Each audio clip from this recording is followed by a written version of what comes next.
एवं अणु। तो सबसे पहले हमें परमाणु के बारे में ही पता होना चाहिए परमाणु क्या है। देखो बच्चों, मान लिया आपके पास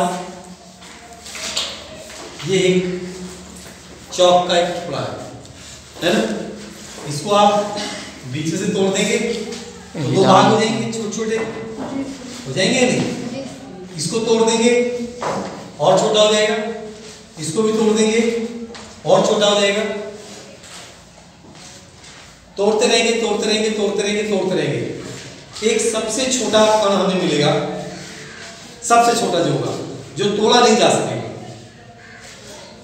जो तोड़ा नहीं जा सकता, सबसे छोटा, बहुत ही छोटा होगा, आंखों से दिखेगा नहीं, पर हम कल्पना कर रहे हैं कैसे तोड़ते चले जाए तोड़ते चले जाए तोड़ते चले जाए, तो लास्ट में हमें एक ऐसा कण मिलेगा वो सबसे छोटा होगा और उसे तोड़ा नहीं जा सकेगा, तो वही होगा परमाणु। वो क्या होगा? क्या होता है परमाणु? सबसे छोटा तत्व का ऐसा तत्व जो सूक्ष्मतम तत्व। क्या होता है परमाणु? सबसे छोटा, सूक्ष्मतम का मतलब सबसे छोटा। एक तो ये बात है परमाणु के बारे में। दूसरी बात ये भी है कि परमाणु जो होता है बहुत छोटा है और उसमें पदार्थ के सभी गुण होते हैं, तत्व के सभी गुण उसमें होते हैं, सभी गुण रखता है वो, ठीक है। तीसरी बात ये कि वो स्वतंत्र अवस्था में नहीं रह सकता, स्वतंत्र अवस्था में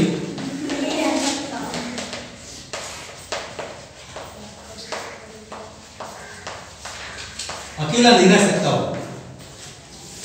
वो अकेला नहीं रह सकता। परमाणु को अगर यहां छोड़ दिया जाए तो वो जाके किसी न किसी से जुड़ जाएगा, ठीक है ना। उसकी यही कोशिश रहती है कि मैं किसी न किसी से जुड़ जाऊं, वो अकेला नहीं रह सकता परमाणु। ये बहुत इंपॉर्टेंट बात है समझने की। इसीलिए वो या तो अपने ही जैसे किसी परमाणु से जुड़ जाता है या किसी दूसरे प्रकार के परमाणु से जुड़ जाता है, किसी दूसरे तत्व के। परमाणु बिना जुड़े नहीं रह सकता, वो किसी न किसी के साथ जुड़ेगा जरूर, ठीक है।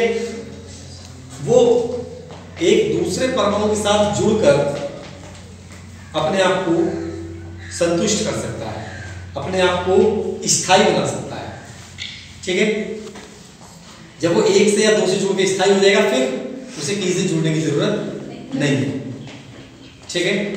तो ऐसी जो इकाई होती है जिसमें 2-3 परमाणु होते हैं, 2 या 2 से ज्यादा परमाणु होते हैं, परंतु वो स्वतंत्र अवस्था में रह सकते हैं, उसे हम कहते हैं अणु।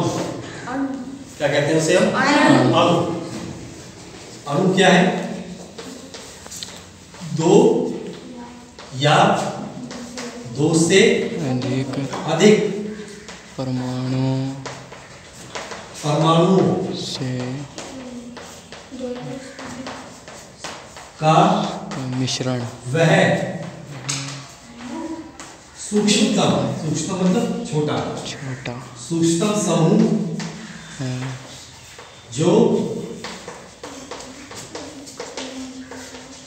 जो स्वतंत्र अवस्था में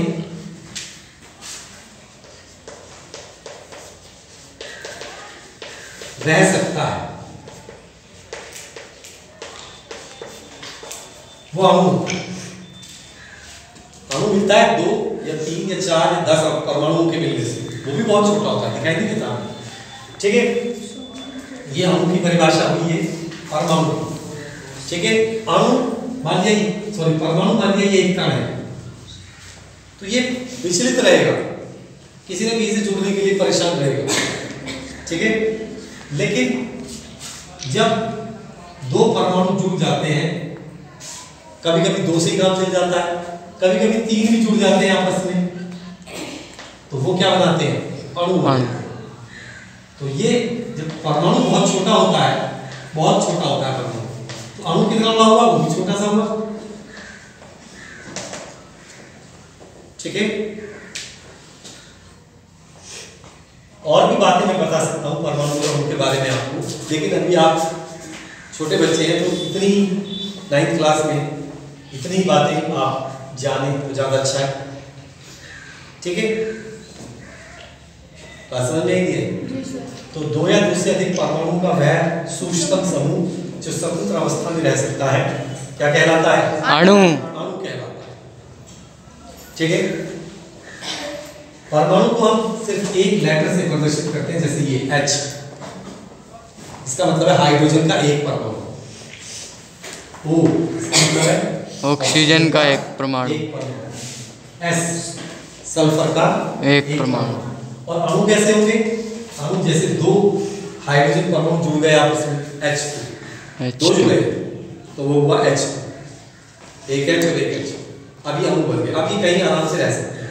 अकेला जब था तो जोड़ने के लिए किसने धीरे से परेशान था, जुड़ गया, अब वो स्थायी है। ठीक है, जैसे ऑक्सीजन भी O2 बनाता है, लेकिन सल्फर S8 बनाता है। सल्फर के 8 परमाणु मिलकर एक स्थायी संरचना बनाते हैं। ठीक है, तो कुछ इस तरह की बातें हैं परमाणु और अणु को लेकर जो मैंने आपको बताया। अब एक बात सोचिए कि परमाणु तो बिल्कुल अकेला है, एक है, एक ही चीज है, तो टूट तो सकता नहीं। अणु लेकिन टूट सकता है। अणु 2 परमाणु से मिलकर बना है तो उनमें अलग अलग फ्यूजन कर सकते हैं, या वो हो सकता है अपने आप, है ना? तो परमाणु जो होता है जब ये किसी दूसरे के साथ संयोग करता है तो ये टूटता नहीं है, लेकिन जब अणु किसी दूसरे के साथ संयोग करेगा तो ये परमाणु में टूट सकता है, टूट जाता है। रासायनिक संयोग करते समय परमाणु नहीं टूटता, लेकिन अणु टूट सकता है। ये बात भी आप चाहे तो लिख सकते हैं। ठीक है, लेकिन अभी आपको रासायनिक संयोग के बारे में पता नहीं है बातें, तो इसलिए अभी आप इतने ही से ही काम चलाएं। ठीक है, तो परमाणु की परिभाषा हर बच्चे को याद होनी चाहिए। तत्व का वह सूक्ष्म कण जिसमें तत्व के सभी गुण मौजूद रहते हैं, जो स्वतंत्र अवस्था में नहीं रह सकता, परमाणु कहलाता है। ऐसे परिभाषा बनानी पड़ेगी, या ऐसे आप 3 लाइन भी बोल दोगे, अगर तीनों ही बोलनी पड़ेगी कि परमाणु किसी तत्व का सूक्ष्म कण है जिसमें तत्व के सभी गुण होते हैं, जो स्वतंत्र अवस्था में नहीं रह सकता, वो क्या होता है? परमाणु। क्लियर हो गई आपको बात? समझ में आ गई? चलिए, अणु तथा परमाणु से आगे बढ़ते हैं और कुछ इसको इरेज कर दूं मैं? जी सर। सभी नोट कर लिया होगा? जी सर। तो अब कुछ और इस पाठ से संबंधित बातें आपको पढ़ाते हैं। ये बच्चों, मैंने आपको जब पहली क्लास दी होगी कक्षा 9 की, कभी आपने मेरी पहली क्लास देखी होगी, तो मैंने आपको बताया होगा कि रसायन विज्ञान जो होता है, सॉरी विज्ञान जो होता है वो 3 भाग होते हैं: भौतिक विज्ञान, रासायनिक विज्ञान और जीव विज्ञान। भौतिक विज्ञान में आता है बल, गति, गुरुत्वाकर्षण, और रासायनिक विज्ञान में आती है चीजें, अणु, परमाणु, ठीक है, पदार्थ, उनकी संरचना, ये रासायनिक विज्ञान में। तो ये रासायनिक विज्ञान का एक पार्ट है। रासायनिक विज्ञान में रासायनिक अभिक्रियाओं के बारे में पढ़ते हैं। जैसे आपने देखा होगा कि जब कोयले को जलाते हैं तो कोयले को जलाने का क्या मतलब है? कोयले को जलाने का मतलब है कि वो ऑक्सीजन से क्रिया करेगा। कोयले को क्या, जब भी कोई चीज जल रही है तो ये समझ लीजिए ऑक्सीजन उस चीज के साथ जुड़ रही है, संयोग कर रही है। ठीक है, तो क्या बनता है? बनता है कार्बन डाइऑक्साइड। तो रासायनिक विज्ञान में हम पदार्थों का संयोग पढ़ेंगे कि जब उन पदार्थों का संयोग होता है तो नया पदार्थ क्या बनता है। जब 2 या 2 से ज्यादा पदार्थ मिलते हैं तो वो क्या नया पदार्थ बनाते हैं, ये हम पढ़ेंगे रसायन विज्ञान, और इसे कहते हैं रासायनिक संयोग। क्या कहते हैं इसे? रासायनिक संयोग। जैसे हाइड्रोजन और ऑक्सीजन के मिलने से जल बनता है। जल कैसे बनता है? जल H2O। हाइड्रोजन और जल का यही सूत्र होता है H2O। कोई जल का रासायनिक सूत्र आपसे पूछेगा तो आप बताएंगे H2O। तो ये है रासायनिक संयोग, है ना? रासायनिक क्रियाएं तो आपने पढ़ा सुना होगा, क्या होती है रासायनिक क्रियाएं? कोई बच्चा बताएगा कि रासायनिक क्रिया क्या होती है? रासायनिक क्रिया वो क्रिया होती है जो लौटकर वापस नहीं आ सकती। जैसे आपने कागज जला दिया तो कार्बन डाइऑक्साइड बनी और कार्बन बना, तो क्या उस कार्बन और कार्बन डाइऑक्साइड से आप कागज दोबारा बना देंगे? दूध से दही बन गई तो क्या दही से दूध पुनः मिल जाएगा? तो ये है रासायनिक क्रियाएं। रासायनिक परिवर्तन, इन्हें रासायनिक घटनाएं कहते हैं।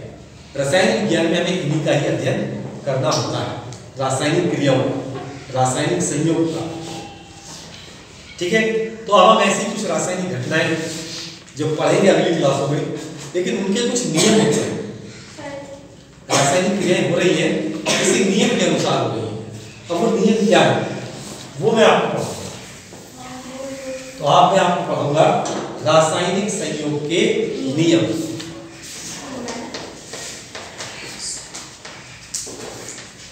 रासायनिक संयोग के नियम। बच्चों जो मैं आपको पढ़ा रहा हूँ आपकी समझ में आ रहा है नहीं? जिसको समझ में आए तुरंत मुझे बताओ, मैं दोबारा सुना। ये जो रासायनिक संयोग होता है पदार्थों के बीच में, इसका क्या नियम है? तो पहला नियम मैं बताने जा रहा हूं, द्रव्य की अविनाशिता का नियम।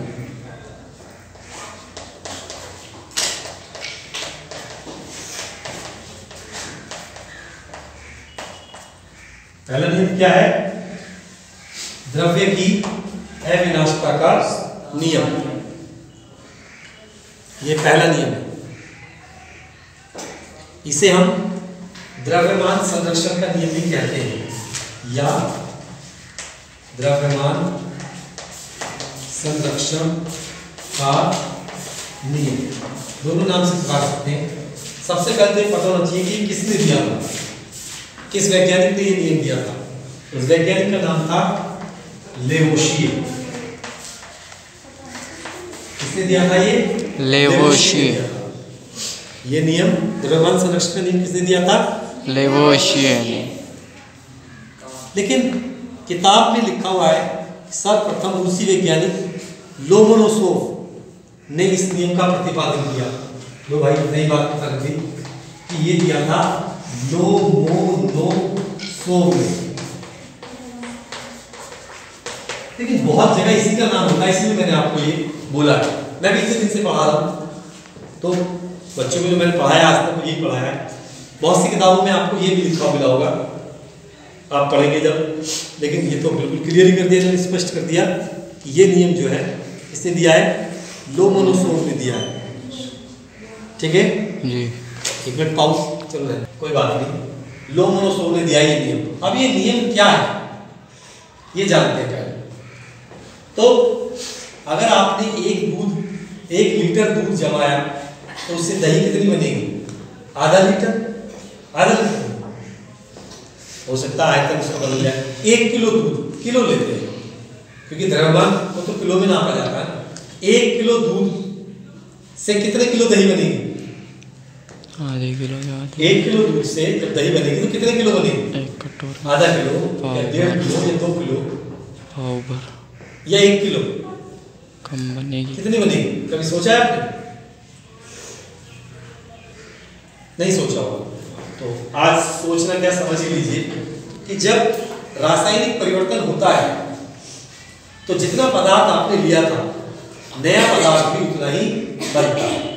अगर आप दूध से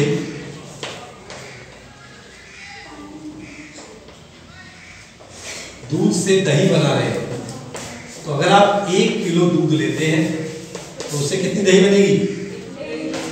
1 किलो ही बनेगी, अगर बीच में कोई गड़बड़ ना करे। ठीक है, यही है द्रव्यमान संरक्षण का नियम कि द्रव्यमान जितना पहले था बाद में भी उतना ही रहेगा। अब इसे अपने तरीके से लिखता हूं।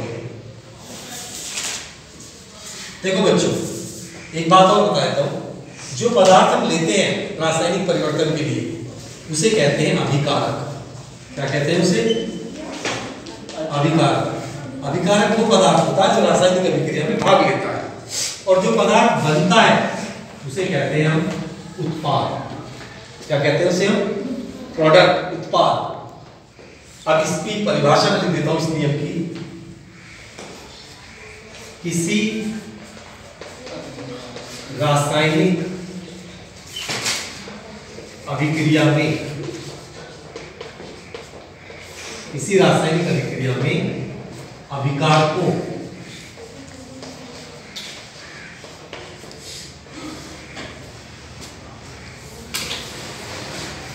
उत्पादों, इसी रासायनिक अभिक्रिया में उत्पादों का द्रव्यमान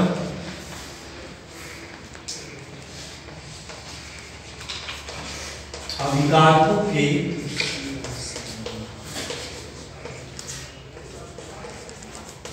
द्रव्यमान के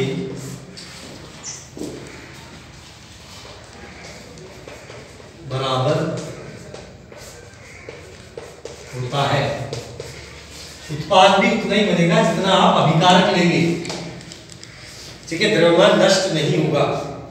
रासायनिक अभिक्रियाओं में द्रव्यमान नष्ट नहीं होगा, ये भी लिख दो चाहे, या ऐसे लिख सकते हैं, रासायनिक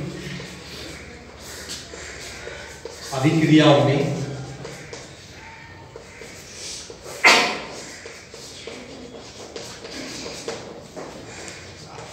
द्रव्यमान। सर फोन डेड हो गया। मोबाइल ऑफ हो गया।